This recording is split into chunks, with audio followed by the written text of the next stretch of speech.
알고리즘이라는 말 들어보셨죠? 요즘 주변에서 너무 쉽게 자주 접하는 요즘 말로 핫하다고 하는 용어입니다. 거의 모든 분야에서 알고리즘이란 용어가 튀어나오기 때문에 우리는 지금 알고리즘 시대에 살고 있다 이렇게 말해도 결코 과장이 아닙니다. 여기 뉴스 기사의 제목을 보면요, 네이버나 구글에서 매일 접하는 포털 뉴스, 이것도 알고리즘이 작동하여 배열한 결과입니다. 알파고라는 인공지능 잘 아시죠? 이세돌 8단과 바둑 대결을 해서 가뿐하게 승리한 이 인공지능 역시 알고리즘에 의한 겁니다. 추석이나 구정 또는 휴일 고속도로 정체 상황에서 어느 길로 얼마 동안 가야 하는지를 알려주는 내비게이션, 알고리즘에 의한 겁니다. 그러고 보니 알고리즘이 사용되지 않는 곳 거의 없네요. 그런데 도대체 알고리즘이 뭐죠? 그 뜻을 제대로 알고 있는 사람이 과연 얼마나 될까요? 또 알고리즘이 원래 수학 용어였다는 사실, 과연 얼마나 많은 사람이 알고 있을까요?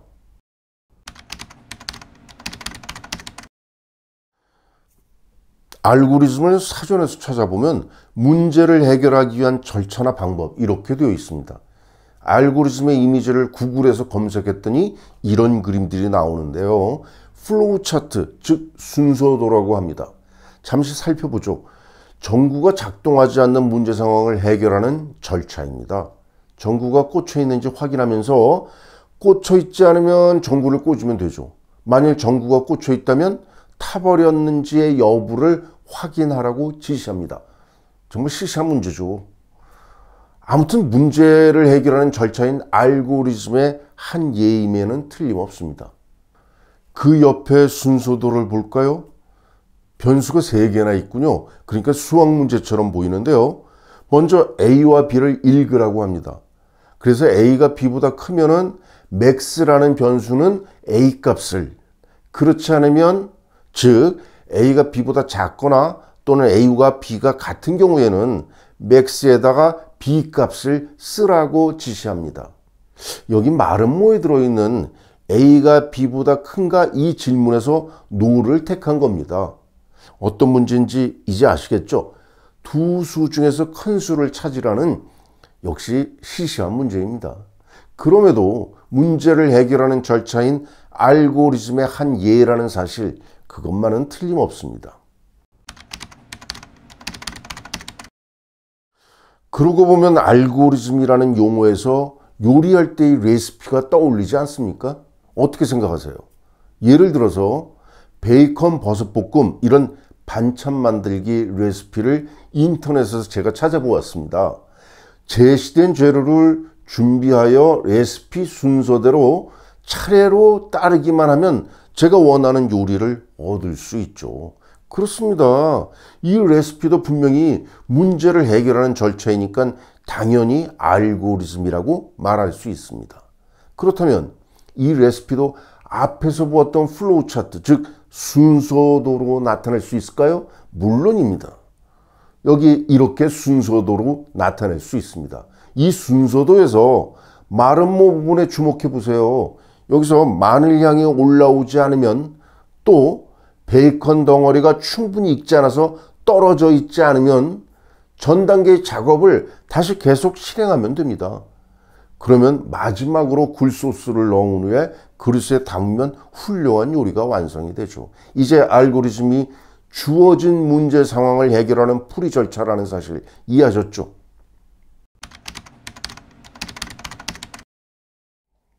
그런데요, 알고리즘이라는 용어의 유래가 좀 엉뚱합니다. 원래 수학 용어였다는 것은 그렇다 치더라도 그 어원이 사람 이름이라고 하니까 참 기이하죠. 지금부터 약 1200년 전, 그러니까 유럽이 중세의 암흑에서 헤어나지 못하고 있던 9세기 무렵에 무함마드 이븐 무사 알콰리즘이라는 이슬람 학자의 이름에서 이 단어가 유래된 겁니다.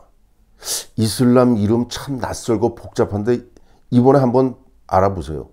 이 사람의 실제 이름은 무함마드입니다. 이분은 아들이라는 뜻이고 여자의 경우에는 딸이라는 뜻의 빈트라는 단어를 이름에 넣습니다. 무사, 아버지 이름이고 이 무사는 기독교 구약 성서에 나오는 예언자 모세를 딴 이름입니다. 이슬람식이죠. 이슬람교의 옛 성인이나 예언자 가운데 많은 사람들이 기독교와 겹치고 단지 발음만 다른 경우가 이 경우입니다. 마지막에 있는 알콰리즘이 이건 오늘날 우즈베키스탄의 키바라라는 도시의 옛 이름으로 출신 지역을 말합니다. 그러니까 무하마드 이븐 무사 알콰리즘이라는 이름은 콰리즘이라는 출신의 무사라는 사람의 아들인 무함마드라는 뜻입니다. 어쨌든 이 이슬람 수학자였던 무함마드는 여러 권의 수학책을 남겼는데 그 가운데 하나가 약 300년이 흐른 12세기 무렵 유럽에 전해집니다. 여기에는요, 아라비아 숫자로 표기된 계산 절차, 특히 덧셈과 뺄셈을 어떻게 하느냐, 이런 절차가 상세하게 들어 있었습니다.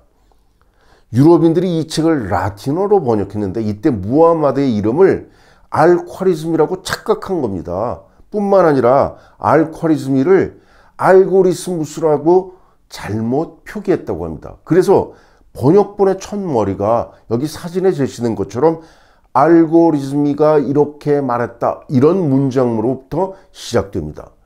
그때부터 알고리즘은 인도 아라비아 숫자로 계산하는 절차를 가리키는, 우리가 초등학교에서 배우는 자연수, 덧셈, 뺄셈, 곱셈, 나눗셈 절차를 가리키는 수학 용어가 되었죠.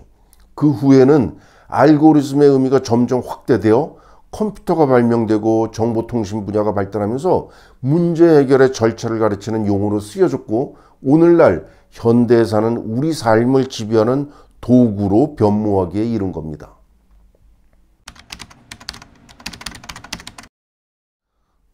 이제 주어진 문제를 해결하는 풀이 절차나 방법을 알고리즘이라는 건 확실하게 알았습니다. 그렇다면 수학 문제 풀이 절차 당연히 알고리즘이죠. 그래서 수학 공부는 곧 알고리즘을 익히는 거 아니야? 이렇게 생각할 수도 있습니다. 실제로 수학 공부 대부분이 문제 풀이 절차, 즉 알고리즘을 익히는데 많은 시간과 노력을 들이고 있잖아요. 그런데 그렇게 많은 수학 문제 풀이 절차를 익혔음에도 불구하고 새로운 수학 문제만 보면 영 풀이에 자신이 없는 이유, 무엇 때문일까요? 혹시 알고리즘 익히는 것이 수학 공부의 전부가 아니기 때문인 것은 아닐까요? 그렇다면 수학 공부는 무엇이죠? 이런 질문들이 마구마구 제기되지 않나요? 이어지는 다음 영상에서 그 답을 찾아볼 겁니다. Good day.